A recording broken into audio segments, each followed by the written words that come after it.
Only 2 junior sprinters in history had ever broken 10 seconds before this night. One from Botswana, one from the United States. The Class 1 boys 100 meters final at Jamaica's National Stadium was always going to be fast. The semi-final results had already rewritten the championship record, but nobody in that stadium was certain the barrier would fall. 8 athletes. One of the deepest junior sprint fields assembled in this country.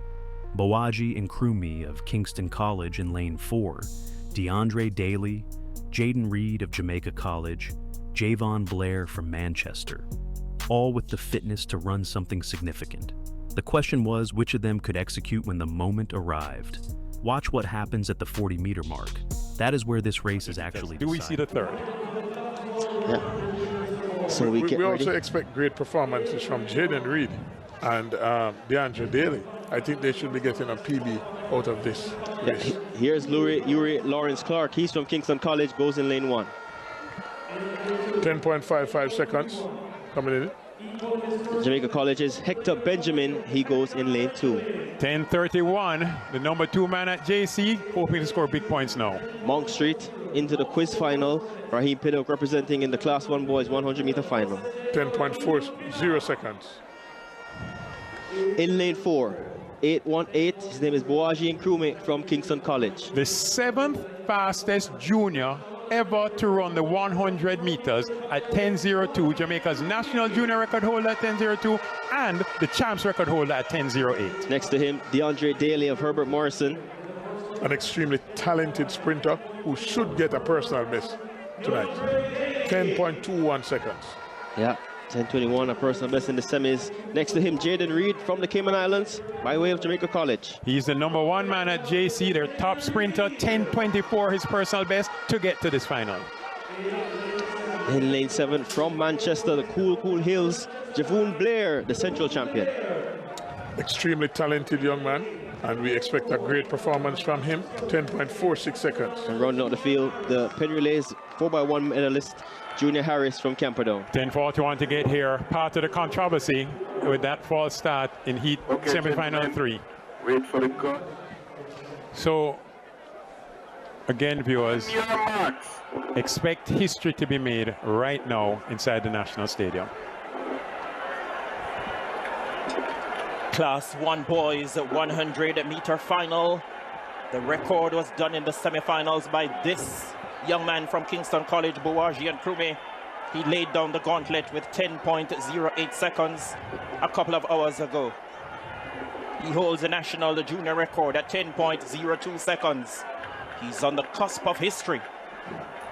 He's on the cusp of doing something unprecedented in a local junior track and field. Will he deliver? We will know in a matter of moments.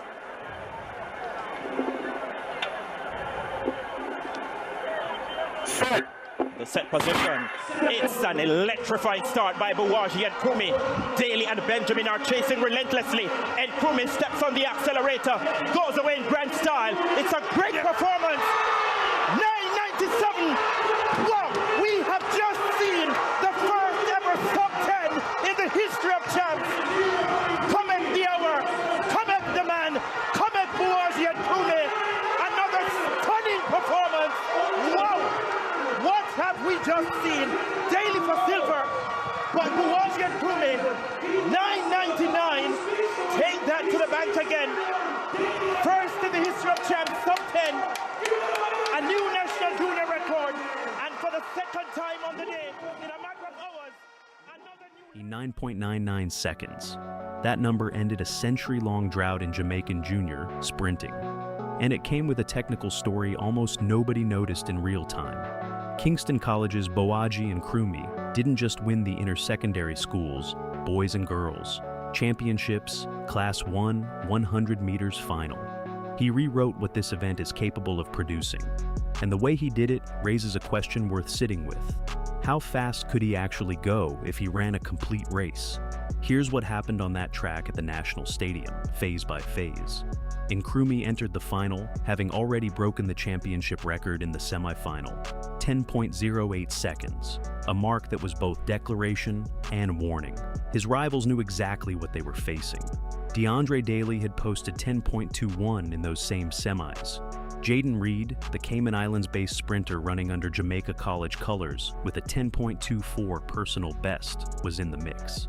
This was not a thin field. 5 of the 8 athletes had legitimate sub 10.5 credentials. The conditions favored fast running, and from the gun, Nkrumi delivered a drive phase that deserves close attention. Most people assume a sprint race is decided at top speed. The evidence here tells a different story.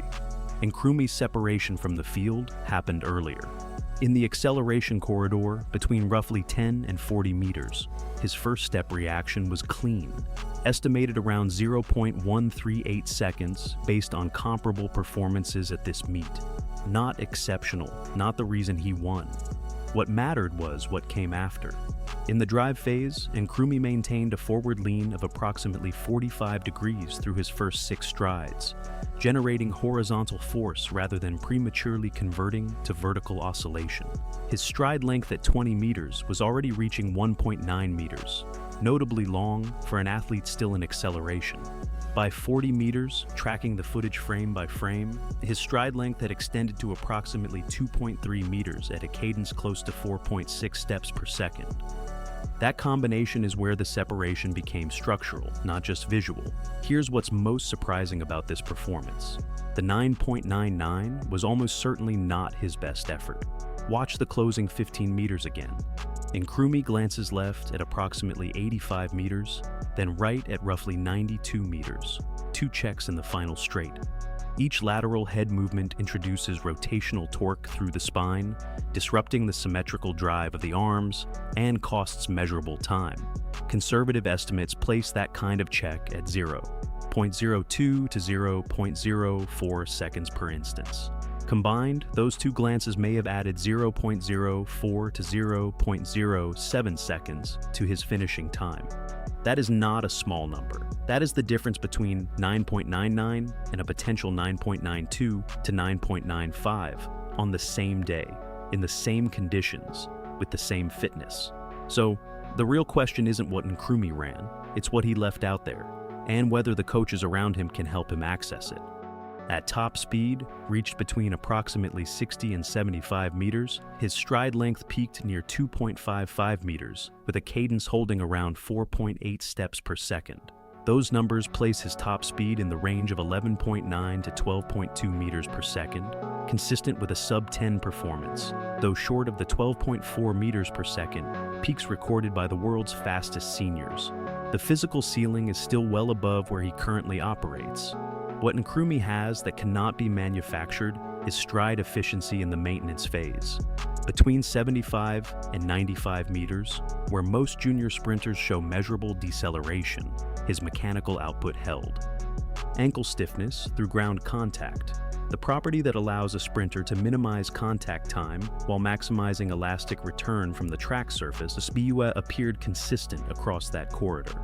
Ground contact time in that stretch looked to be in the 0.095 to 0.105 second range, which is competitive at the senior international level.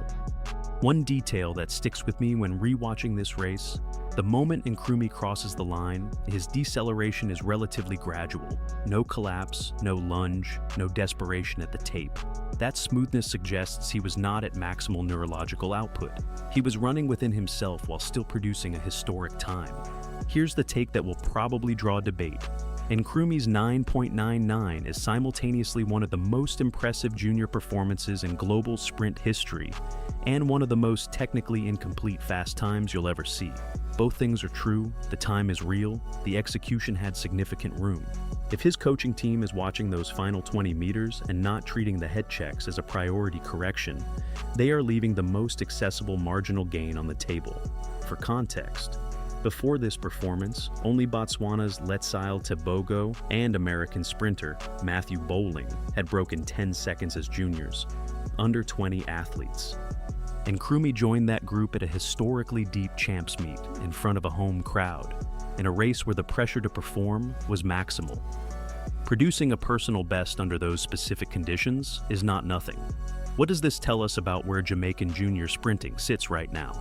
The depth in this one final, Daly at 10.21, Reed at sub 10.3 level, Blair with senior upside, suggests the pipeline is not dependent on a single outlier. Nkrumi is the headline, but the structural health of the program produced this entire field. Put yourself in the position of any national senior team coach watching this race. You are not watching a prodigy who got lucky on one night. You are watching a sprinter who already produces elite contact times, holds mechanics under fatigue, and ran a sub 10 despite executing the race imperfectly. The ceiling question becomes genuinely interesting. The technical priority going forward is straightforward: close races in training, hold form through 95 meters, and build the race discipline that eliminates the reflex to check. If Nkrumi can run the final 20 meters at full mechanical commitment, head neutral, eyes forward, arm drive symmetrical, the same fitness that produced 9.99 becomes a 9.92 to 9.94 without additional speed development. That is how close the next barrier actually is. The broader lesson this race teaches applies to any 100 meters you'll ever watch at this level. The fastest athlete does not always produce the most complete race. What separates the very good from the historically great is whether the fast athletes can learn to spend every hundredth of a second they generate. Nkrumi generated extraordinary pace on this night. He spent most of it, but not all of it. The scoreboard read 9.99. The analysis says the real number is still ahead of him, which brings the obvious question: will he close that gap on the global stage, at the World Under-20 Championships, at the Diamond League level, or beyond? Comment below with what you think his ceiling actually is. We read every response. If you want to see the same kind of breakdown applied to how Jamaica's relay program converts individual sprint talent into team results, that analysis is already on the channel. And if the mechanics of the drive phase we covered today are new to you, subscribe. Every video here is built around what the camera catches and the commentary misses.